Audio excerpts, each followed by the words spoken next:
J'ouvre le second débat de ce Sens Public. C'est un zoom sur l'intelligence artificielle et ses effets sur nos emplois que je vous propose. Quels métiers sont les premiers à se transformer? Cette technologie qui envahit nos bureaux va-t-elle forcément détruire des millions d'emplois dans le monde? Comment apprendre à travailler avec l'intelligence artificielle dite générative pour ne pas disparaître à cause d'elle? Avant d'entendre nos experts, un reportage dans une entreprise française, une entreprise qui a des locaux en France, une entreprise qui s'appelle Onclusive, qui est à Courbevoie.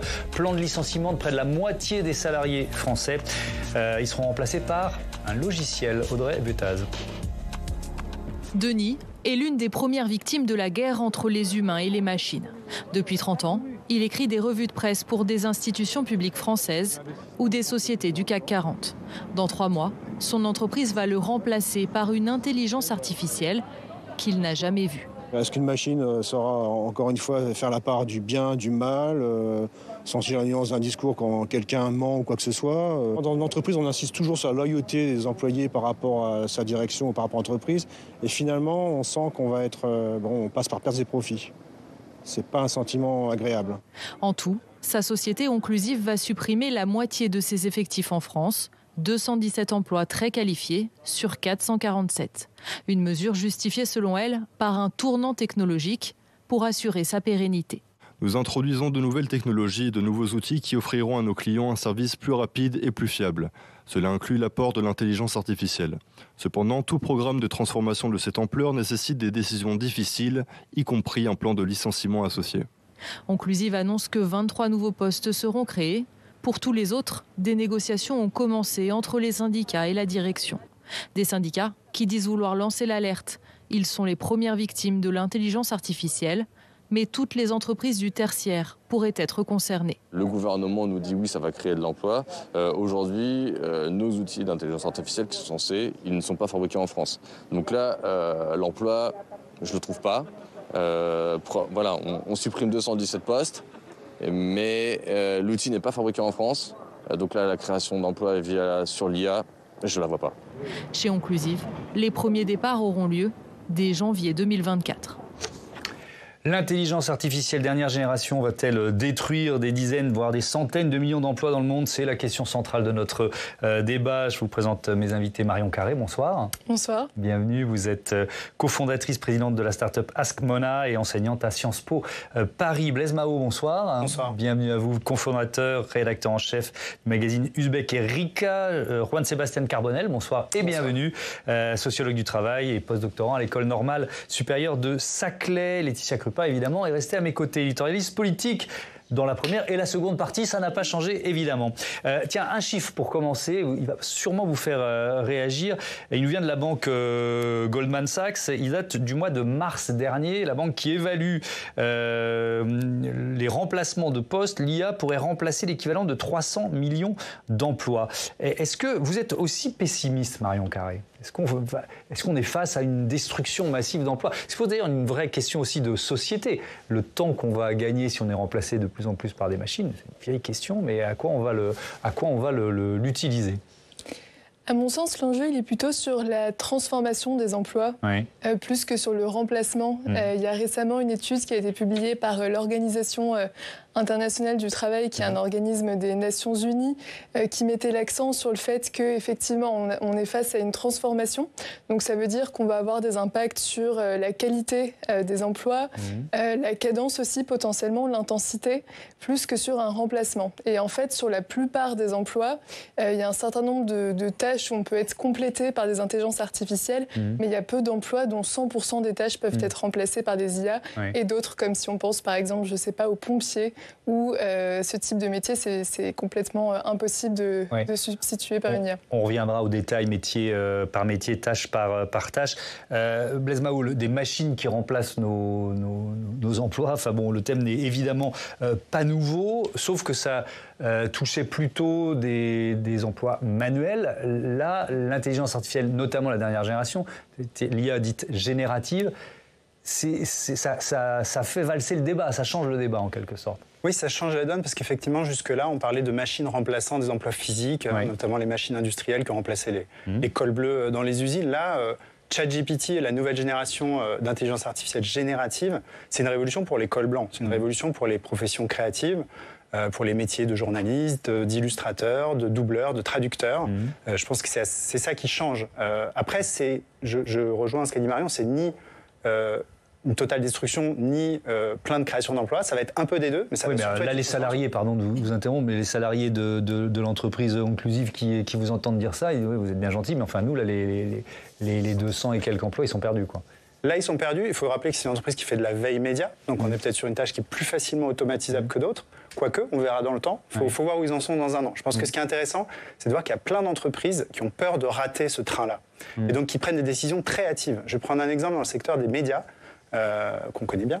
Un groupe qui s'appelle Gannett, américain, qui possède notamment USA Today et plusieurs quotidiens régionaux, a déployé cet été une IA générative pour commenter des rencontres de foot américain. Ça a tourné au fiasco au bout de quelques... Commenté oralement quelques jours.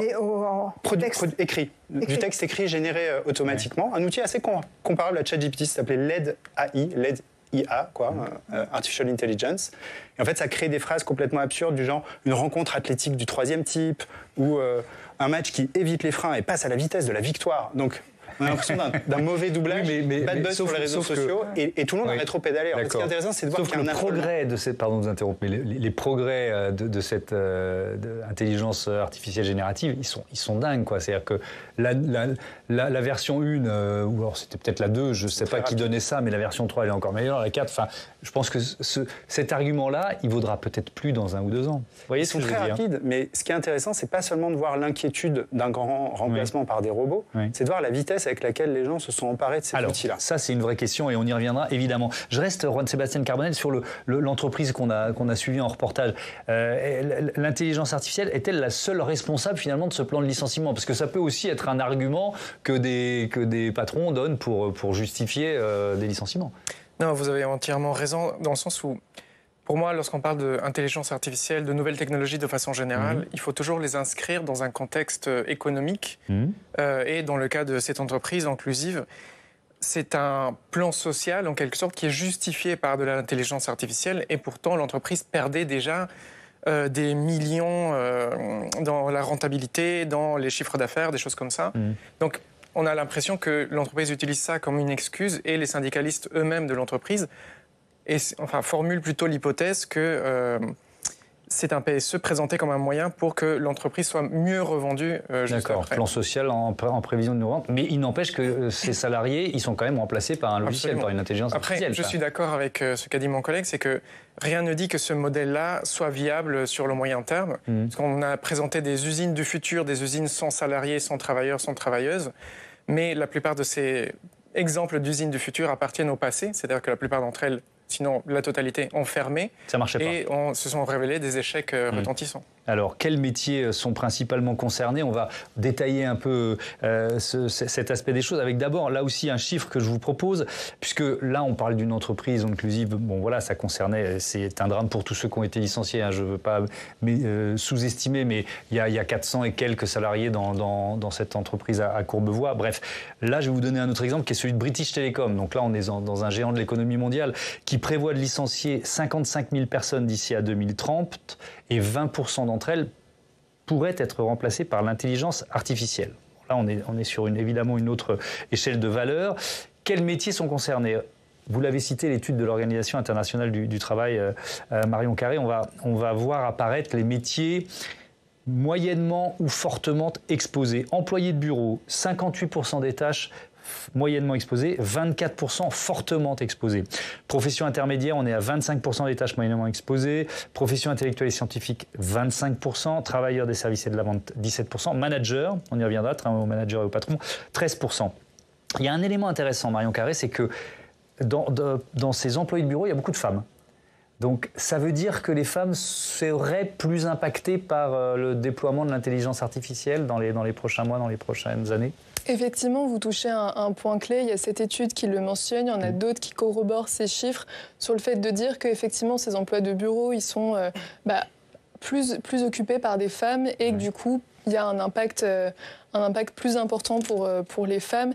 Et c'est vrai que c'est un enjeu où, en fait, ensuite, une fois qu'on s'intéresse métier par métier en fonction de la répartition et notamment du type de tâches attendues, par exemple, les travaux qui sont plus analytiques sont plus susceptibles d'être remplacés. Donc c'est vrai qu'ensuite, tâche par tâche, composante par composante, il y a des impacts différents. Alors je voudrais vous entendre sur ce que ça... Parce qu'on peut aussi retourner la question. Là, on est volontairement peut-être un peu négatif en disant attention, centaines de millions d'emplois menacés dans le monde, etc., en reprenant les chiffres de Goldman Sachs. Mais Blaise, on peut aussi considérer que ce sont des tâches pas forcément très intéressantes qui seront occupées ou remplies par des robots ou de l'intelligence artificielle. Est-ce que vous êtes sur cette ligne-là ?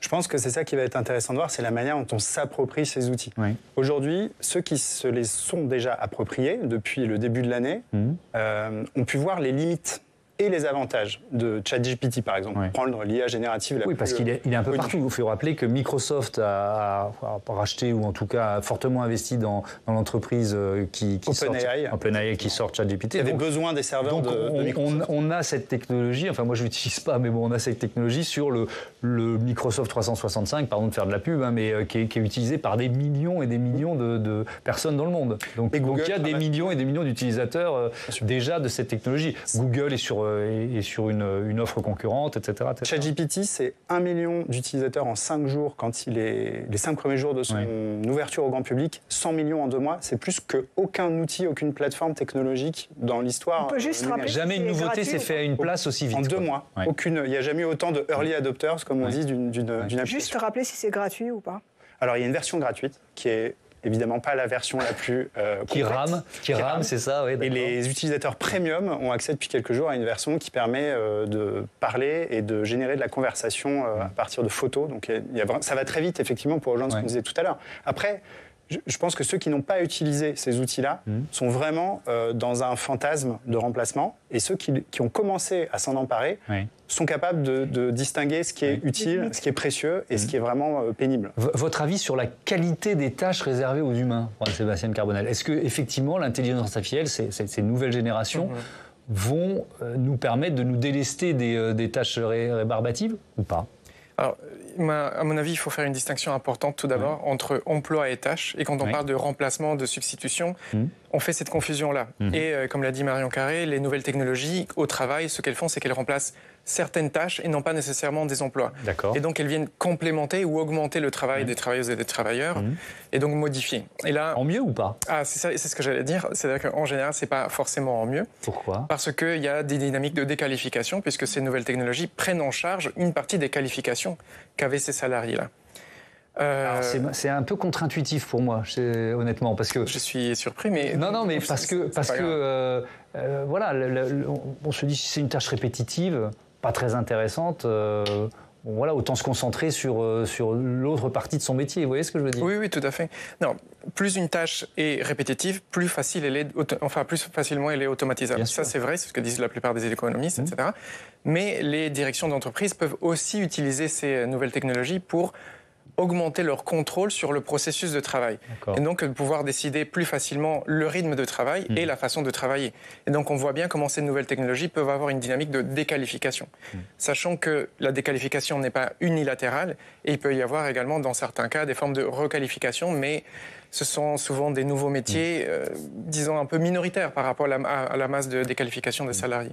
Mais vous conseillez quoi, Marion Carré, à tous celles et ceux qui nous regardent, qu'ils soient actifs ou pas, retraités ou pas, chefs d'entreprise ou simples salariés, d'essayer et d'apprendre? Ou ça vous semble essentiel aujourd'hui? Moi, j'aimerais bien rebondir sur la problématique de la déqualification avec un emploi concret. Justement, pour l'éviter ou pas, quoi. Effectivement, des points de discorde lors de cette grève des scénaristes à Hollywood. Oui, alors j'allais y venir au métier créatif, mais allez-y, si vous voulez. Les scénaristes, un des points de discorde, c'était finalement, est-ce qu'ils allaient se retrouver en position de relire des textes créés par des intelligences artificielles?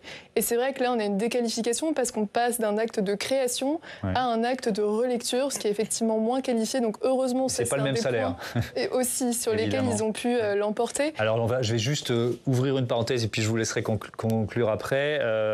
5 mois de conflit, c'est en passe de se terminer, puisque c'est aujourd'hui, mais ça va être avec le décalage horaire sans doute après notre émission, que le plus puissant syndicat des scénaristes d'Hollywood va ratifier l'accord qui a été négocié. Il nous dit ce syndicat, le Writers Guild of America, un compromis exceptionnel qui inclut des gains significatifs en matière de rémunération et des protections pour encadrer l'usage de l'intelligence artificielle. Je vous laisse terminer la démonstration, pardon. Et je pense qu'on a un enjeu en tant que société de s'interroger. En fait, il y a ce qui est techniquement possible et ce qui est socialement souhaitable. Oui. Et on peut vraiment se poser la question en termes de futur désirable sur les tâches qu'on veut déléguer à l'intelligence artificielle et celles qu'on veut garder. Et quand on délègue, qu'est-ce qu'on fait du temps qu'on gagne?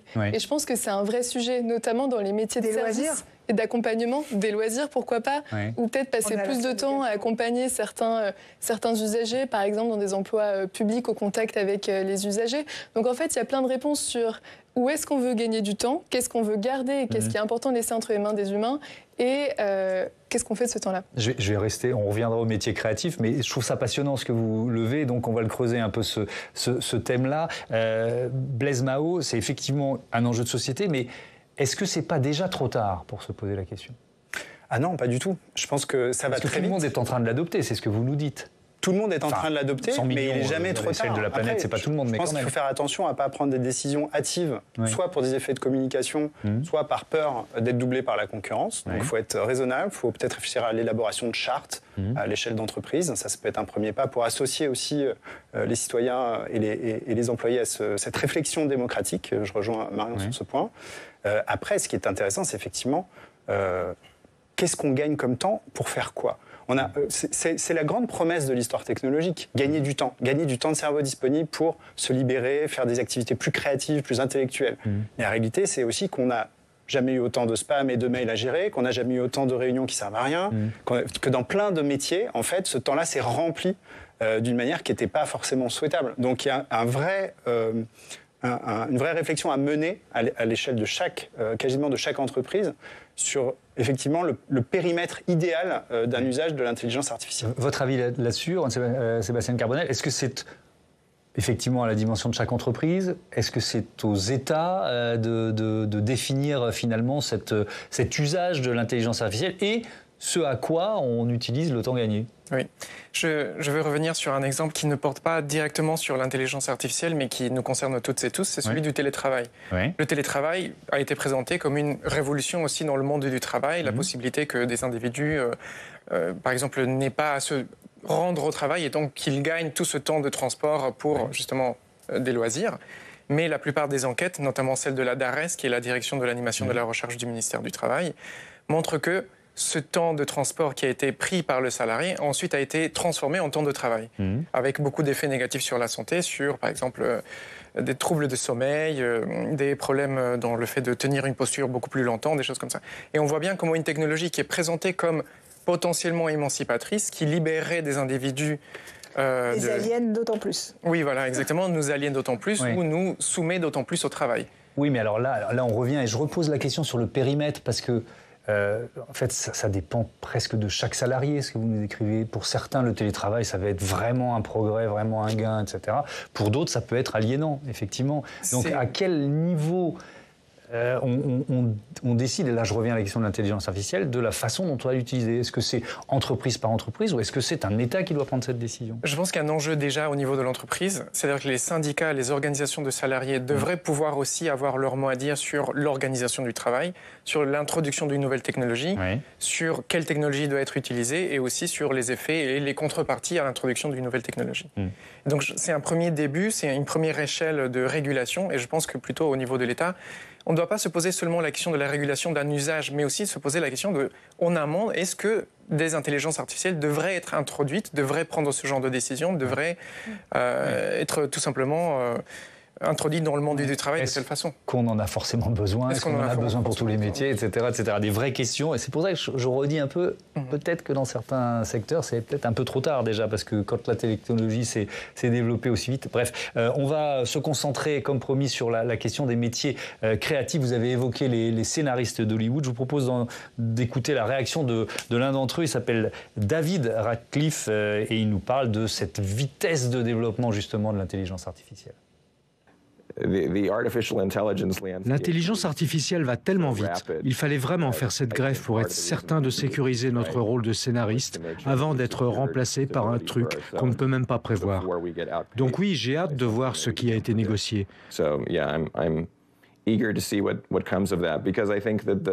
Parce que la touche humaine de la création artistique ne peut pas être mise de côté. Voilà pour ce témoignage américain. Il y a évidemment beaucoup d'artistes qui montent au créneau. Certains vont jusqu'à demander l'interdiction de l'intelligence artificielle pour leur métier. Regardez cette tribune publiée dans le journal Libération, un collectif international d'artistes, de créateurs, de traducteurs aussi. Vous évoquez les traducteurs, je vais citer quelques noms, Luc Dardenne, Chimamanda Ngozi Adichie, Anki Bilal, Agnès de Sarthe qui font partie des signataires. Voilà ce qu'ils disent, on refuse tout recours, enfin ils demandent d'interdire le recours à l'IA dans la littérature, le cinéma ou les jeux vidéo. L'usage menace les savoir-faire et prépare, je les cite, un avenir saturé de contenu uniformisé. Votre avis là-dessus, Marion Carré, faut-il aller jusque-là? Peut-on aller jusque-là? Moi, la question, elle est plus sur quelle dose d'intelligence artificielle et où. C'est vrai que ce risque de l'uniformisation, si on se remet aux intelligences artificielles pour faire tous les choix de production et que, bien évidemment, elles vont nous proposer ce qui a fonctionné le plus par le passé, on arrive dans ce type de problématique. Je pense que c'est important de faire confiance aux expertises humaines et effectivement d'aller s'en servir pour un certain niveau d'assistance. Là, on estime que ce temps peut être mieux investi ailleurs, mais je pense qu'il y a un enjeu c'est nous les experts en tant qu'humains et il ne faut pas tout remettre entre les mains de l'intelligence artificielle. Donc c'est plus un enjeu de dosage. Mais quand on prend par exemple le dessin, on voit aujourd'hui des dessins faits par l'intelligence artificielle qui peuvent être magnifiques. Est-ce qu'il faut aller jusqu'à les interdire? Est-ce qu'il faut nous informer de l'origine finalement, Blaise Mao? Ce dessin, c'est un dessin 100% IA. Ce dessin, c'est un dessin un peu d'IA. Et puis il y a quand même un humain qui a utilisé l'outil. Vous voyez ce que je veux dire? Avec une information par-dessus. On a déjà des informations sur les produits en supermarché. Non, mais, on va avoir des informations sur les... Moi, c'est une vraie question. J'écoute un morceau de musique. Aujourd'hui, on est bombardé tous les jours. Je ne sais pas combien de dizaines de milliers de nouvelles chansons qui sortent. Et certaines sont 100% intelligence artificielle. Bien sûr. Je ne le sais pas forcément quand je l'écoute. On est submergé, c'est l'objet du nouveau livre de Bruno Patino, c'est le bon terme je pense, et le choix est devenu de plus en plus difficile, et de fait, on délègue de plus en plus le choix de nos consommations culturelles notamment à des intelligences artificielles. Ce qui est intéressant, je pense, c'est de voir que ces recettes de l'IA, dans la narration, dans l'écriture de scénarios par exemple, elles existent déjà. Elles existaient déjà avant les IA. Elles sont déjà déployées aujourd'hui. La plupart des productions Netflix répondent par exemple à des codes d'écriture extrêmement scriptés, extrêmement précis.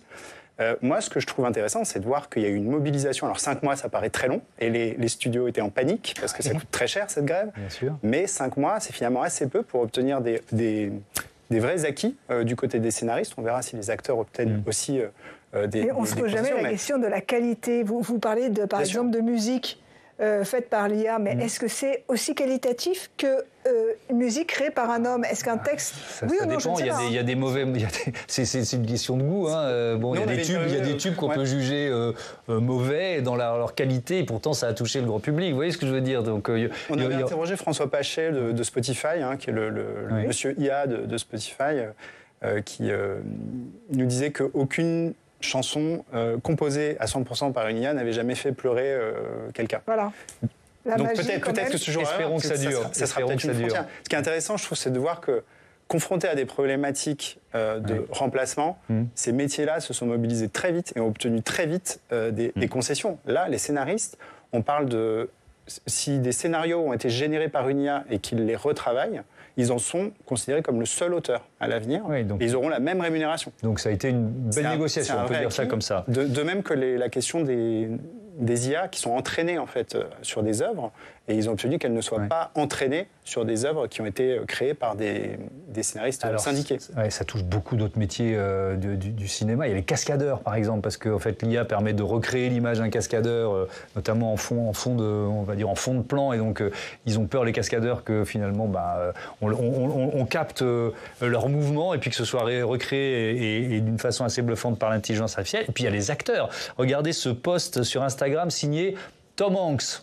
c'est pas le plus mauvais et le moins connu des acteurs mondiaux. Il alerte sur une fausse publicité qui circule, qui utilise son image sans son consentement. Je crois que c'est pour une mutuelle, un spot qui a été créé grâce à l'intelligence artificielle. Juan Sebastián Carbonell, est-ce que on se prépare à des mouvements sociaux en cascade dans tous les métiers créatifs, en quelque sorte? Pas forcément, enfin, comment dire. Moi, j'aimerais bien revenir sur cette grève de scénaristes, dans le sens où c'est pas qu'une grève contre l'intelligence artificielle, mais c'est aussi une grève contre un changement dans le modèle économique de la production de séries.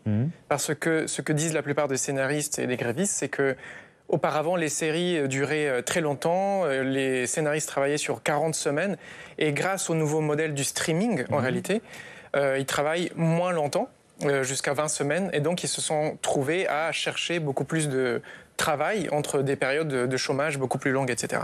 Donc il faut toujours avoir à l'esprit que ce n'est pas des grèves exclusivement contre les nouvelles technologies, mais ce sont aussi des grèves qui se mobilisent contre un modèle économique qui sont portés par ces nouvelles technologies. Vous voyez ce que je veux dire? Bien sûr. Et de la même façon, on l'a vu lorsque les premières machines ont été introduites avec le mouvement dit des Ludites, c'est-à-dire ces briseurs de machines. Les briseurs de machines ne se mobilisaient pas contre les machines. On a retenu d'eux, et c'est parce que l'histoire est très condescendante contre les perdants, on a retenu d'eux justement le fait de détruire des machines. Mais aussi se mobiliser contre la dégradation de leur travail, contre la dégradation des produits également. Beaucoup d'entre eux travaillaient dans le textile, etc. Ils voyaient ce nouveau textile de mauvaise qualité. Et donc, ils se mobilisaient aussi contre un nouveau modèle économique. Alors, il y a un thème très important, on a commencé à l'aborder, mais on va y consacrer du temps dans ce débat. Un vrai chapitre dans notre émission, c'est l'action des gouvernements, de l'Union européenne. Qu'est-ce qui peut être fait? Qu'est-ce qui est déjà fait? Laetitia, on commence avec vous. L'Union européenne qui a adopté une loi intelligence artificielle qui vise à, on va dire, réglementer le secteur.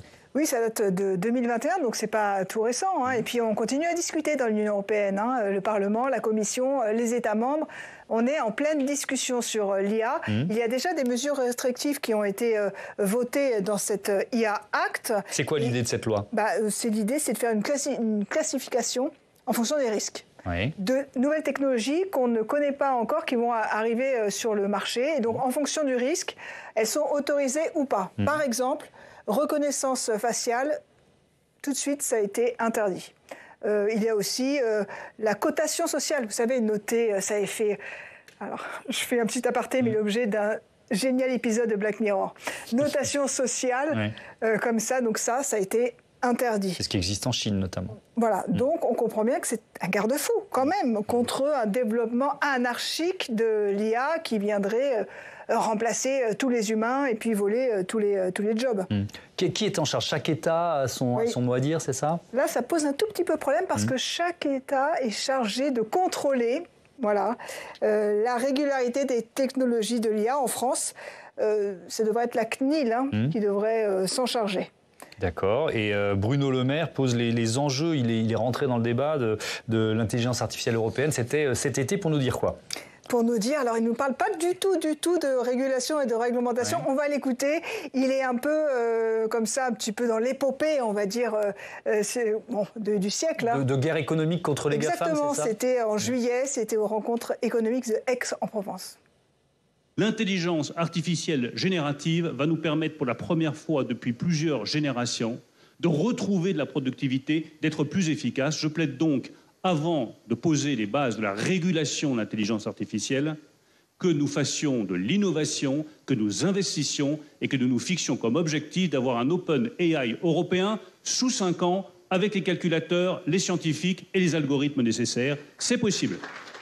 Bon, ça s'appelle du volontarisme politique, Laetitia. Oui, on sent l'emphase et c'est vrai que c'est tentant quand même d'arrimer la France à ce projet qui semble total et puis qui finalement va aller sur la scène mondiale concurrencer les GAFAM. Mais tout n'est pas faux, Thomas, parce que figurez-vous que quand on parle de réglementation, pour le moment, l'IA générative, comme ChatGPT dont on parle depuis tout à l'heure, échappe à la réglementation parce qu'elle n'entre dans aucune catégorie de l'IA Act de l'Union européenne. Et en France, par exemple, 5 plaintes sont déposées, encore déposées, à la CNIL contre ChatGPT. Blaise Mahou, on sait que, par exemple, sur la protection des données, l'Europe a plutôt, et d'ailleurs toujours en pointe, et que les règlements qui ont été votés, ou les lois, les actes qui ont été votés au niveau européen, finissent par s'imposer, parfois difficilement, mais finissent par s'imposer notamment aux grandes entreprises mondiales. Est-ce que ça peut être le même cas de figure sur les questions d'intelligence artificielle? Est-ce que l'Union européenne peut être un peu à la pointe d'une réglementation, d'un contrôle? C'est l'idée, mais le résultat ne sera pas spectaculaire. Comme le RGPD, le fameux règlement général sur la protection des données, n'était pas spectaculaire. En fait, c'est une sorte de bouclier, c'est une approche défensive de la donnée. Là, c'est quasiment la même démarche appliquée à l'IA. Et donc, évidemment, il faut essayer d'accorder les pays membres, il faut essayer d'amener une vision nationale dans cette négociation, ce qui est très compliqué. Il y a 5 ans, Bruno Le Maire disait qu'il fallait faire un GAFA européen et que la France pourrait en être le berceau. On est très loin du compte. Donc c'est très difficile, en fait, d'amener, je dirais, une vision française de l'IA dans cette réflexion-là. Après, les pays européens sont assez accordés sur les objectifs. Et je trouve que les plateformes américaines, les géants type Google, Microsoft, les GAFAM, on va dire, envisagent, grâce au précédent qui était un peu violent du RGPD pour eux, envisagent cet IA Act avec pas mal de je ne vais pas dire de bienveillance, mais je dirais en tout cas de diplomatie, ce qui est assez nouveau. Marion Carré, il n'y a que des acteurs puissants américains sur le marché de l'intelligence artificielle, ou alors il y a des Chinois, il y a l'Inde, enfin, vous voyez ce que je veux dire? Est-ce que c'est vraiment dominé par les États-Unis? Effectivement, sur l'intelligence artificielle générative, il y a 2 niveaux à retenir. Il y a le niveau des modèles de fondation qui sont principalement entre les mains de géants américains et aussi de plus en plus chinois. Et donc c'est vrai qu'il y a une concentration des ressources de ce côté-là.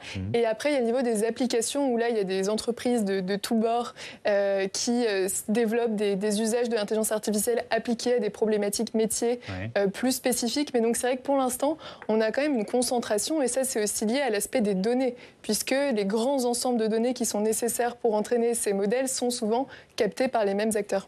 Ah oui, ça ne pouvait être que ces géants déjà installés des nouvelles technologies qui pouvaient apprendre aux machines. C'est ce que je comprends, c'est ça. Il fallait une base de données, je le dis avec mes mots à moi, mais suffisamment vaste pour que ça fonctionne. Effectivement, il y a un enjeu de les nourrir de millions et millions de données. C'est vrai que quand on en a déjà capté depuis plusieurs années, c'est plus facile. Bon, et ça pose quand même une vraie question de souveraineté. La France qui veut monter dans le train de l'intelligence artificielle, si j'ose dire. Regardez la une des Échos ce matin. Alors, nous, notre thème, on l'a lancé il y a plusieurs jours. Ça tombe bien, les Échos sont sur la même ligne. Intelligence artificielle, l'offensive de Paris, des fonds étrangers qui investissent dans nos startups, des étudiants talentueux. Un objectif, faire grandir un écosystème stratégique. On va en parler tout de suite avec Quentin Calmet. Vous pouvez nous rejoindre de nouveau sur ce plateau. Quentin, rebonsoir, puisque on va se concentrer un peu sur l'action du gouvernement français qui a lancé une réflexion importante à ce sujet. Ça a été annoncé il y a quelques semaines. Exactement, je voulais commencer par vous lire une citation, si vous le voulez bien, Thomas.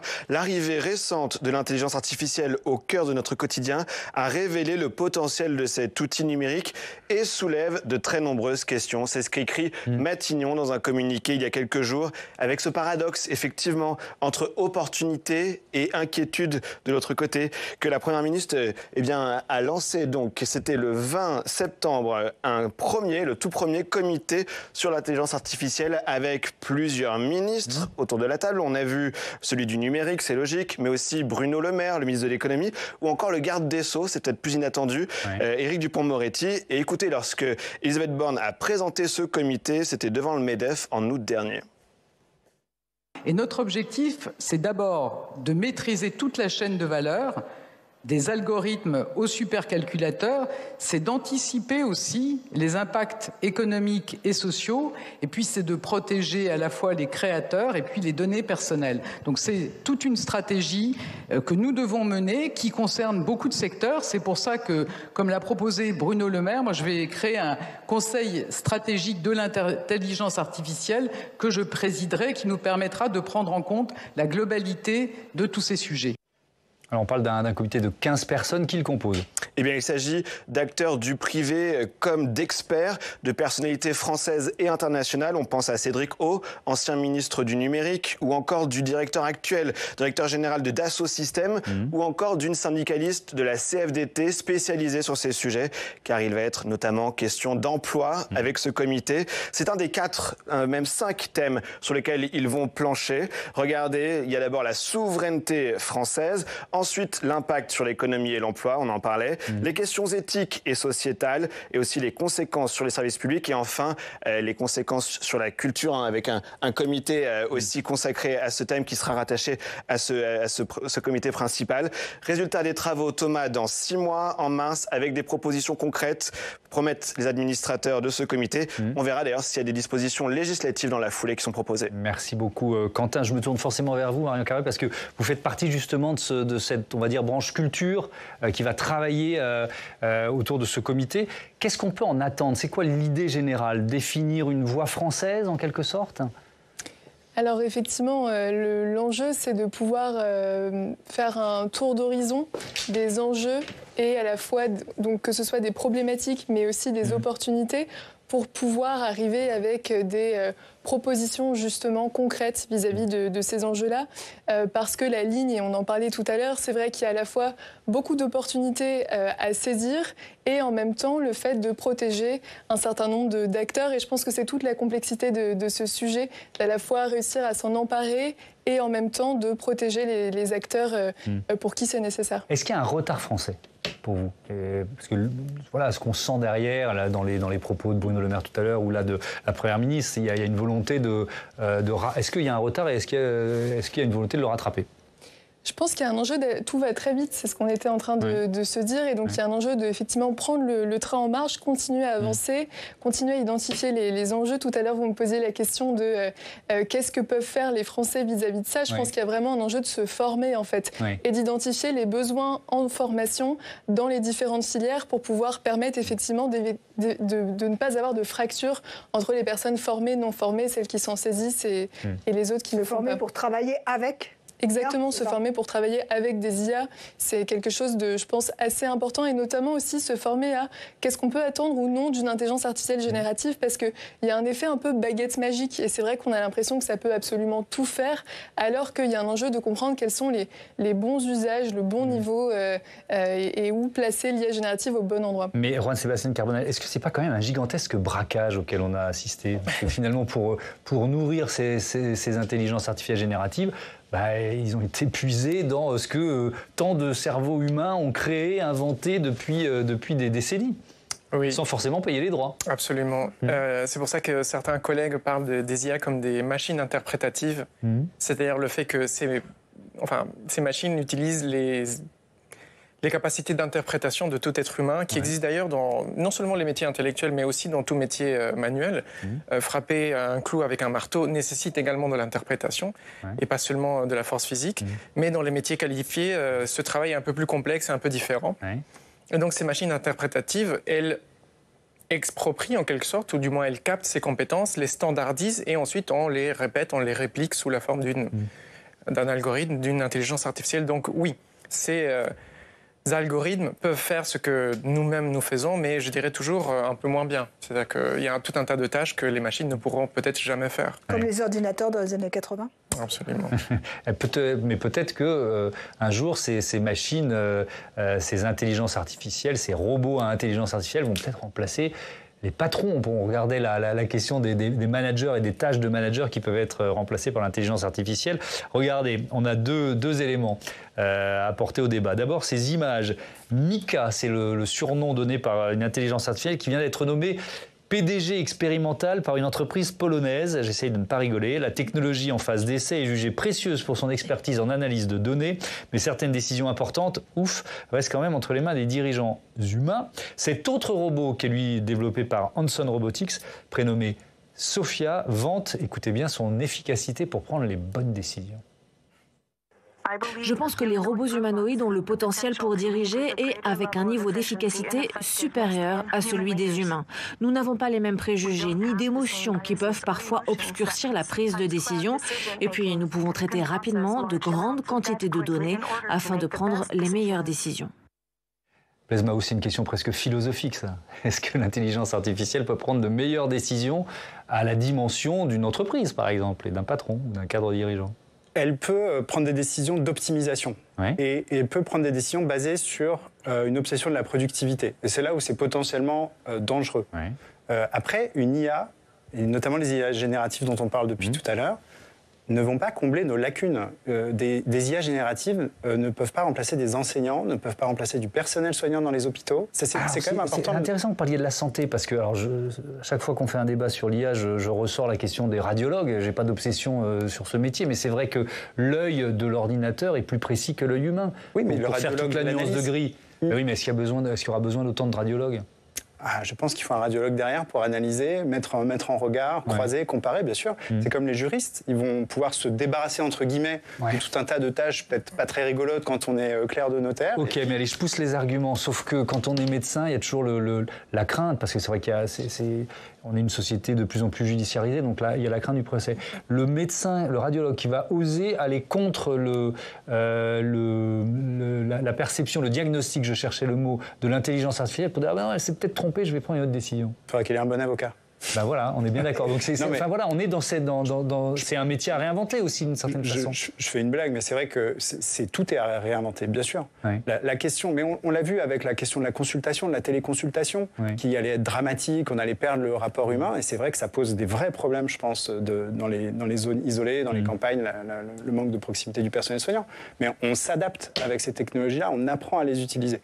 Moi, je pense qu'il y a vraiment, en tout cas sur ces métiers-là, il n'y aura pas de remplacement, et ils peuvent nous aider. Oui, c'est un outil extraordinaire. Ah oui, non, mais bien sûr que c'est un outil extraordinaire. Oui. Ça peut permettre de progresser, et je pense qu'on sera tous en meilleure santé, en partie grâce à cet outil. Mais Juan Sébastien Carbonell, je voudrais, parce qu'il y a une question qui a été posée par un des témoins du sujet d'ouverture de notre débat, donc de cette entreprise à Courbevoie, qui disait « Ok, ça va peut-être créer des emplois, mais pas ici, pas en France ». Qu'est-ce que vous répondez à ça ? C'est vrai que c'est un problème.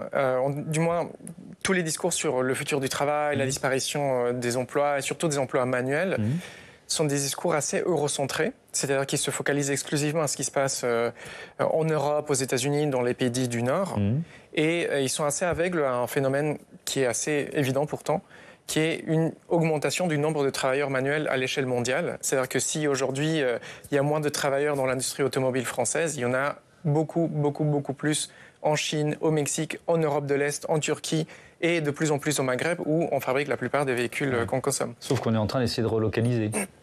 On essaye, mais l'évidence pour le moment dans la plupart des études montre qu'il y a peu ou pas de relocalisation, sauf dans certains secteurs de niche où précisément la proximité avec le consommateur est importante. Mais alors attendez, je vais conclure avec vous, juste pour aller au bout.